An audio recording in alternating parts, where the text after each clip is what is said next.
8:55 Eastern Daylight Time, and Columbia and its affiliated stations bring you Elmer Davis and the news. At the end of the most successful day in the German invasion of Norway, it seems probable that the Germans hold the railroad junction at Dombås, strategic center of the campaign south of Trondheim. A British War Office communique issued at midnight London time says the British resisted any further enemy advances in the Dombås area.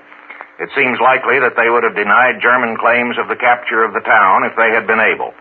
It was added, however, that new landings of Allied troops had been made, and this was taken in London as a denial of reports current there during the day that evacuation of all southern Norway was contemplated. The German victory was accomplished when the more northerly of the two flanking columns, striking over from the Öster Valley, made contact this morning with a force that had pushed southward from Trondheim.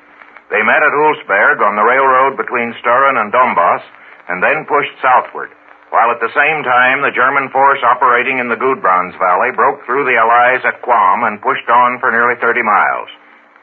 This very rapid advance was obviously made by a motorized column, and it is just possible that Allied reinforcements may come up in time to throw back weak German advanced forces. But the Germans seem to have been strong enough to push through today against what they admit was tough British opposition. It is not certain whether Sturren has yet been taken or not, but the British and Norwegian forces there are certainly surrounded. Until this town falls, the Germans, while they have established contact between southern and central Norway, can't use the easiest route. But Chancellor Hitler's order of the day to the German army said they had conclusively nullified the Allied attempts to beat Germany to her knees. Elsewhere in Norway, there wasn't much fighting. Some action at Narvik with indeterminate results, and outpost actions north of Steinkjer in which the German advanced forces were thrown back. The British admitted the probable loss of 2 submarines. The Germans claim they sank more than that, and also refer to 6 other ships, perhaps transports, sunk by their bombing planes.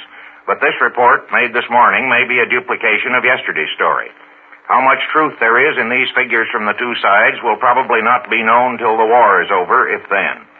The British again raided the Oslo airport and obviously have a constantly increasing air force in Norway, but the Germans still have a bigger one. Today they made 6 raids on the British landing base at Namsos despite anti-aircraft fire, wrecking a destroyer and inflicting heavy loss of life. This according to dispatches from Namsos itself. Today's reverses stirred an angry popular reaction in Britain, especially after Prime Minister Chamberlain and War Minister Stanley, questioned in Parliament, said that it was not in the public interest to make a statement about the military situation. Sir Archibald Sinclair, leader of the Liberal Party, speaking at Edinburgh, criticized what he called the false prophets who tell us that Hitler missed the bus. He also referred to suspicions that the expeditionary force, concentrated to go to the help of Finland, had been dispersed before the Germans invaded Norway and had to be reassembled. And he added, I quote, "If the government have muddled this campaign, it will be for Parliament to act objectively, fearlessly, and resolutely in a grand inquest of the nation," end quote. Yet opinion in London seems to be that the Chamberlain ministry will probably survive even these setbacks. At any rate, the British government is preparing for the possibility of having to take on Italy, too. All British shipping, which has hitherto been using the Mediterranean as its road to the Far East, was ordered today to take the longer route around Africa on account of the threatening attitude of Italy, as manifested by the recent declarations of Italian leaders, the constant press campaign, and the unwillingness to resume trade negotiations with England. The British statement said it was hoped that this precaution about the shipping could later be abandoned, but there doesn't seem to be much ground for optimism in the present Italian attitude. The newspaper attacks on both France and England continue, and some people think the decision may be made at a cabinet meeting, which Mussolini has called for tomorrow.